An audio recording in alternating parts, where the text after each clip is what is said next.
महाभारत युद्धाचा विषय होत असेल आणि यामधल्या सर्व वीरांची जर गाथा येत असेल तर त्यामध्ये सर्वात श्रेष्ठ नाव येत असेल तर ते म्हणजे भीष्म पितामहा. त्यांना कोणी जर हरवू शकत असेल कुरुक्षेत्रावरती तर तो म्हणजे फक्त श्रीकृष्ण. परंतु श्रीकृष्णांनी शस्त्र न उचलण्याची प्रतिज्ञा घेतली होती. होय, हा प्रवास आहे देवव्रत ते भीष्म पितामह.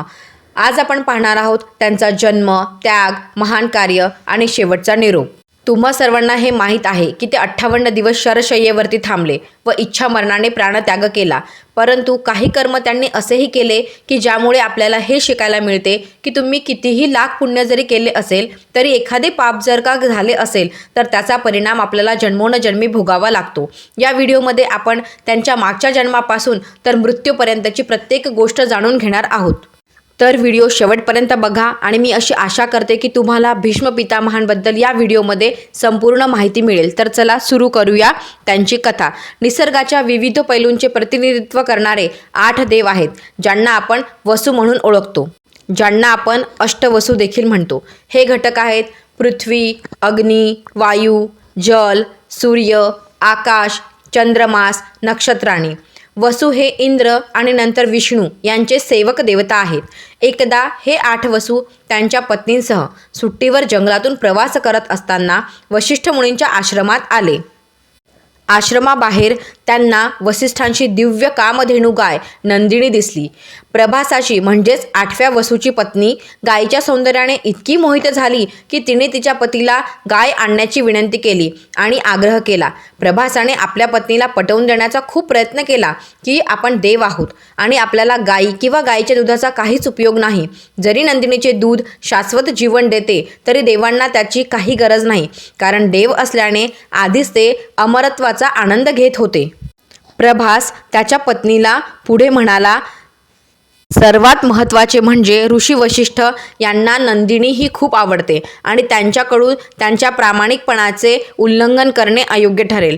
प्रभासाने अनेक प्रयत्न करूनही त्याच्या पत्नीने काही हार मानली नाही व तिने तिच्या नवऱ्याचा म्हणजेच प्रभासाचे मन वितळवण्यात ती यशस्वी झाली आणि प्रभासाने होकार दिला व अशा प्रकारे 8व्या वसूंनी नंदिनी आणि तिच्या वासराला जबरदस्तीने स्वर्गामध्ये नेले. वशिष्ठ ऋषी आश्रमात परत आले व त्यांना आढळले की त्यांची नंदिनी गायब आहे. त्यांनी त्यांच्या दिव्य दृष्टीद्वारे जे काही घडले ते पाहिले. त्यांना प्रचंड राग आला आणि त्यांनी 8 वसूंना या जगात मर्त्य पुरुष म्हणून जन्म घेण्याचा शाप दिला. जेव्हा 8 वसूंना या शापाची माहिती मिळाली तेव्हा ते वशिष्ठांकडे धावले आणि त्यांच्या पाया पडून त्यांची क्षमा मागू लागले. तोपर्यंत वशिष्ठ शांत झाले होते आणि त्यांनी सांगितले की हा शाप परत घेता येणार नाही, तथापि शापाचा परिणाम मी कमी करू शकतो. त्यांना सल्ला दिला की त्यांना गंगादेवीला पृथ्वीवर त्यांची आई होण्याची विनंती करावी आणि त्यांचा जन्म होताच त्यांना त्यांच्या जन्मापासून मुक्त करण्याची विनंती करावी, जेणेकरून वसू दीर्घकाळ दुःख न घेता स्वर्गात परत येतील. वशिष्ठ म्हणाले की तुम्ही 7 जणांना मी सूट देऊ शकतो, परंतु प्रभासाने स्वतः चोरी या कृत्याला पाठिंबा दिल्यामुळे, प्रभासानेच गाय चोरल्यामुळे त्याच्यावर शाप मात्र पूर्णपणे लागू राहील आणि त्याला त्याचे संपूर्ण आयुष्य पृथ्वीवर माणसासारखे जगावे लागेल. तथापि तो एक उत्तम जीवन जगेल आणि पृथ्वीवर आतापर्यंतच्या सर्वोत्तम आत्म्यांपैकी एक म्हणून गणला जाईल. असे म्हणत वशिष्ठ पुन्हा ध्यानात गेले. हे ऐकून समाधानी झालेल्या वसूंनी गंगादेवीला भेट दिली आणि त्यांना जन्म होताच पृथ्वीवर त्यांची आई बनून नदीत टाकण्याची विनंती केली. गंगासुद्धा सहमत झाली आणि पृथ्वीवर आली आणि हे कार्य करण्यासाठी शंतनूची पत्नी बनली. हा शंतनू म्हणजेच हस्तिनापूरचा राजा. म्हणूनच गंगेने तिच्या 7 पुत्रांना नदीत बलिदान दिले आणि शेवटचा पुत्र नंतर भीष्म म्हणून ओळखला जाऊ लागला. जेव्हा राजा शंतनूने गंगेशी लग्न केले तेव्हा गंगेने शंतनूला एक अट घातली की तो माझ्या कोणत्याही कामात हस्तक्षेप करणार नाही. मग राजा शंतनूने ही अट मान्य केली आणि गंगा आणि शंतनूचे लग्न झाले. जेव्हा गंगेचे पहिले मूल झाले तेव्हा तो मुलगा तिने नदीत सोडला. हे पाहून शंतनू काहीही बोलला नाही, कारण त्याने वचन दिले होते. त्याचप्रमाणे 7ही पुत्र गंगेने नदीत अर्पण केले.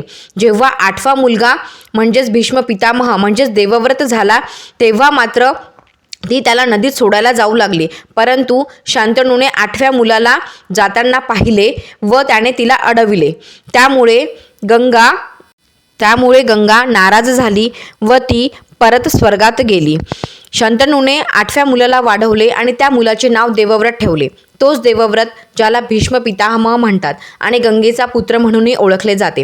परंतु आपल्या वडिलांचे जिच्यावर मन बसले आहे त्या सत्यवती नामक धीवर कन्येचा त्यांच्याशी विवाह व्हावा आणि त्यासाठी तिच्या वडिलांनी घातलेल्या तिच्या पुत्राला राज्य मिळावे या अटीनुसार त्यांनी आमरण ब्रह्मचर्याची शपथ घेतली.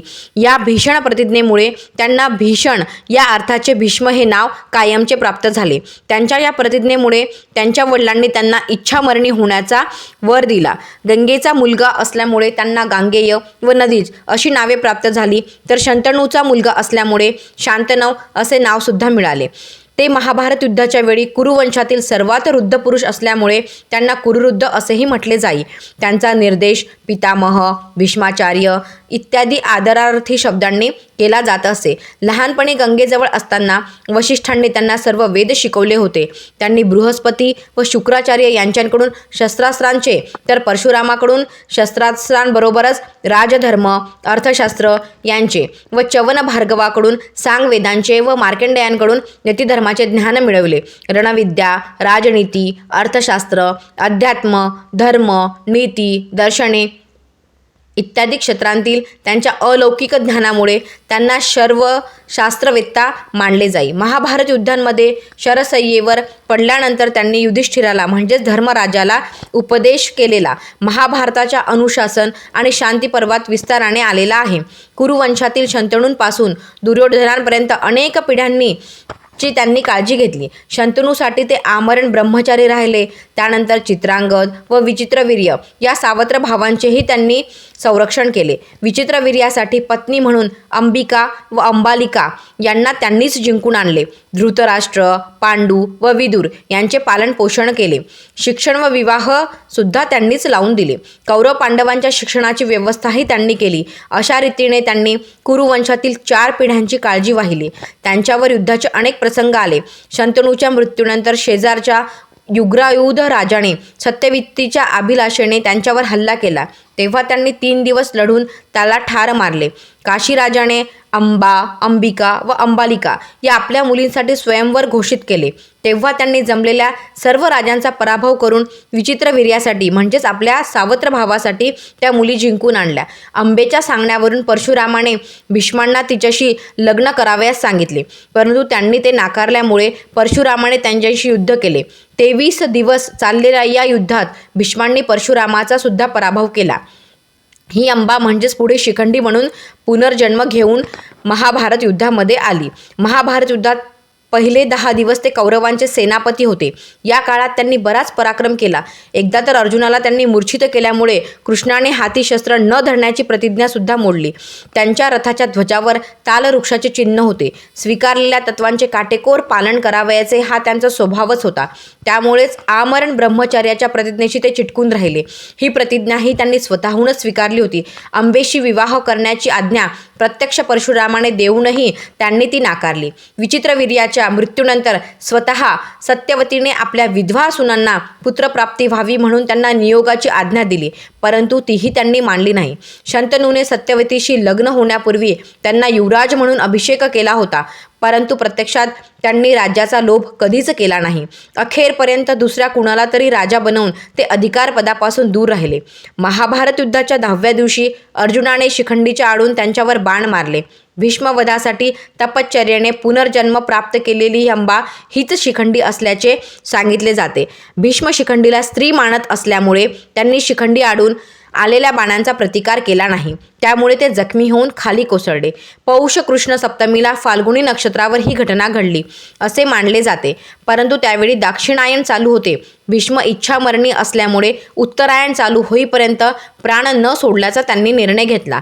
अर्जुनाने त्यांना शरशय्या करून दिली. माघ शुद्ध अष्टमीला विनशन नावाच्या क्षेत्रात त्यांनी प्राण सोडले. कुरुक्षेत्राच्या परिसरात भीष्म शरशय्या या नावाचे एक तीर्थक्षेत्रही आढळते. धर्माच्या मार्गावर चालणारा राजा महान होतो, पण धर्म समजणारा राजा अमर होतो. शंतनूचा पुत्र, गंगेचे वरदान, कुरुक्षेत्राचा योद्धा, धर्माचा साक्षीदार त्याला प्राप्त होतो मोक्ष. जग बदलले, काळ बदलला, पण वचनाला मृत्यूपर्यंत निभावणारा एकच पुत्र झाला, तो म्हणजेच भीष्म गंगापुत्र. ही कथा जर तुम्हाला केवळ महाभारत समजावून देत नाही तर आदर्श, निष्ठा आणि जीवनातील ध्येय यांचा खरा अर्थ शिकवते. जर व्हिडिओ आवडला असेल तर लाईक करा, शेअर करा, सबस्क्राईब करा आणि कमेंट नक्की करा. या महाभारत सिरीजमध्ये अजून नवीन नवीन व्हिडिओ पाहायला तुम्हाला मिळणार आहेत. धन्यवाद.